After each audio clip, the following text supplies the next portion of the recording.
अस्सलाम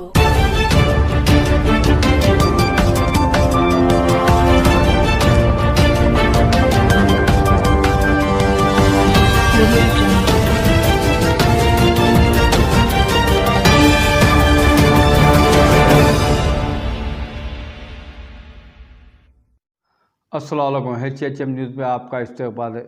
जिस तरह से दिल्ली में किसानों का एहतजाज जारी है, वहाँ पर मरकज़ी हुकूमत इनके एहतजाज से खौफज़दा हो के जो काम शाहीन बाग में प्रोटेस्ट के टाइम जो कर रहे थे, मुसलमान जो लोग ख़वातीन वहाँ पर प्रोटेस्ट के लिए बैठे थे NRC के ख़िलाफ़, वहाँ पर जिस तरह के इनके लोगों को भिजा के वहाँ पर फतरमबाजी फायरिंग कराए थे, फिर लोगों को पुलिस पकड़ी भी नहीं छोड़ दी।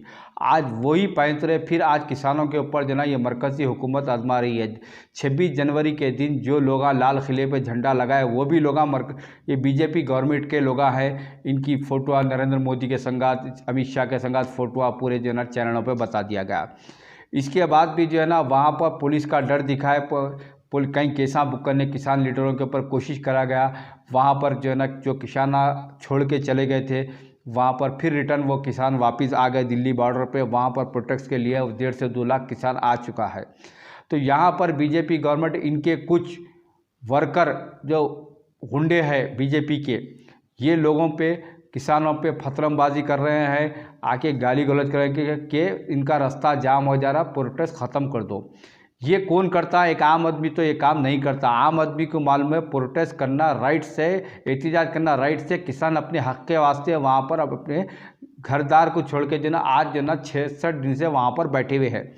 ये बीजेपी के जो गुंडे हैं वो लोग जो है ना कर रहे हैं कि बीजेपी लोगों के गुंडे जो ना कर रहे हैं, वहाँ पर फतरमबाजी कर रहे हैं, वो कर रहे हैं। वहाँ पर पुलिस ठहरी हुई रह रही, लेकिन पुलिस उनको रोकना नहीं चाह रही। क्यों? कि ये बीजेपी के लोग हैं और किसानों पर फतरमबाजी कर रहे हैं। वो कर जिस तरह से 2020 फरवरी मार्च में जो काम करे थे मुसलमान औरतों को प्रोटेस्ट के टाइम, वो काम फिर अब कर रहे हैं तो इसका ये है कि तमाम हिंदुस्तान के जो परेशान मजदूर जितने भी लोग हैं, जो ना हर जने को चाहिए किसानों का साथ देना, किसानों संघात एकता हो जाना है। आज जो है ना ये हुकूमत से जो ना मुल्क के जो ना 70 करोड़ आवाम परेशान हैं। आज सबको एक टाइम मिला है किसानों का साथ दे के सबको सब एहतजाज, रोडों पे एहतजाज करे तो ये हुकूमत से आप छुटकारा पा सकते हैं। ये हुकूमत आइंदा कोई क़ानून लाने से पहले आप पब्लिक की राय मशवरा करेंगे, उसके बाद क़ानून लेंगे। आज ये हुकूमत जो है ना हत्यार हुकूमत बनी हुई है। क्या इनको एक ही नाज है कि इनकी मेजॉरिटी पार्लियामेंट के अंदर 330 की मेजॉरिटी, हमारे को कुछ नहीं होता।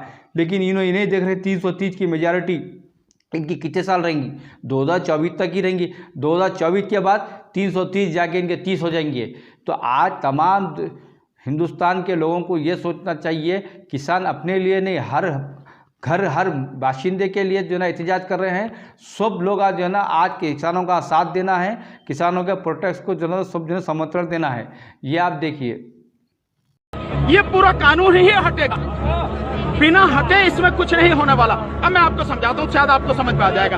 केवल एक सेक्शन बताता हूँ तो उससे आपको पूरी चीज समझ में आ जाएगी। जो कॉन्ट्रैक्ट फार्मिंग है, उस कॉन्ट्रैक्ट फार्मिंग की धारा 3 उसमें जो है जो एग्रीमेंट होगा किसान के और व्यापारी के बीच में, मैं उनसे बताता हूँ, आप समझ जाएंगे सारे। उसके बाद कुछ बताने की जरूरत नहीं पड़ेगी। उस धारा 3 में लिखा है कि किसान के और व्यापारी के बीच में जो एग्रीमेंट होगा उसमें यह लिखा जाएगा, नंबर 1, किसान को अपनी जमीन पर कौन सी फसल उगानी है। नंबर 2, उस फसल का ग्रेड क्या होगा, स्टैंडर्ड क्या होगा और उसकी क्वालिटी क्या होगा। नंबर 3, उस फसल को उगाने के लिए जो बीज होगा, जो खाद होगा, जो कीटनाशक होंगे, जो मशीनरी होगी, जो तकनीक होगी, उसे वो व्यापारी जिसके साथ समझौता हो रहा वो देगा।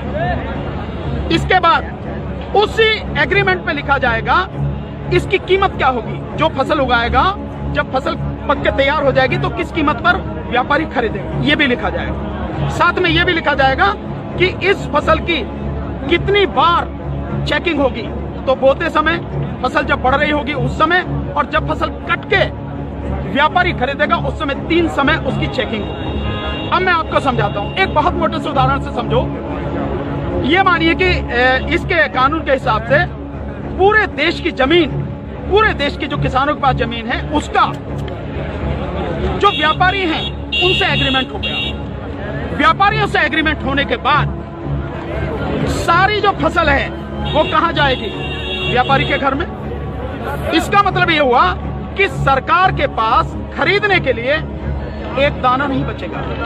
सारी की सारी फसल व्यापारी खरीद के ले जाएगा। और व्यापारी कितनी फसल खरीद सकता है? पहले उस पर प्रतिबंध था, अब इसेंशियल कमोडिटीज एक्ट यानी आवश्यक वस्तु अधिनियम से वो बैरिकेड हटा दी गई।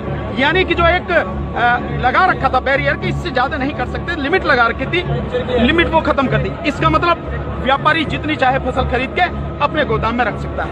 अब मानिए कि जब पूरी फसल किसान से व्यापारी के घर चली गई तो अब थोड़ा सा पीछे आइए। 2013 में इस सरकार ने, संसद ने एक कानून बनाया था इस देश के गरीब लोगों के लिए, 82 करोड़ गरीब लोगों के लिए नेशनल फूड सिक्योरिटी एक्ट यानी राष्ट्रीय खाद्य सुरक्षा कानून। उसके तहत 82 करोड़ लोगों को 3 रुपए किलो चावल, 2 रुपए किलो गेहूं और 1 रुपए किलो मोटा अनाज देना था। अब मैं आपसे सवाल पूछता हूं, अब समझें आप कुछ। जब सारा अनाज व्यापारियों के पास चला गया, सरकार के पास कुछ नहीं है, तो सरकार इन 82 करोड़ लोगों को कहां से अनाज लाएगी? पहले तो ये बताओ। इसका मतलब जो 82 करोड़ गरीब सरकारी मदद पर निर्भर था वो खत्म हो गया। मतलब आप कह रहे हैं कि किसानों के खिलाफ बिल है, किसानों की भलाई की बात कर रहे हैं, पर किसानों के खिलाफ लोग समझ रहे हैं नहीं, ये पूरे देश के खिलाफ है। 82 करोड़ गरीब खत्म। देश में 5 लाख जो राशन की दुकानें हैं खत्म। 5 लाख राशन की दुकानों में कुछ रोजगार भी मिलता होगा, खत्म। अब इसके बाद अब आ जाइए कि जब किसान को सारी चीजें जो खाद भी है, बीज भी है, कीटनाशक भी है, मशीनरी भी है, तकनीक भी है, वो व्यापारी जिससे समझौता हुआ वो ही देगा। तो जो व्यापारी ये काम करते हैं, कोई खाद बेचता है, कोई बीज बेचता है, कोई मशीन बेचता है, कोई जो पेस्टिसाइड बेचता है, वो व्यापारी खत्म। तो आपने व्यापारी खत्म कर दिए, गरीब मजदूर खत्म कर दिए और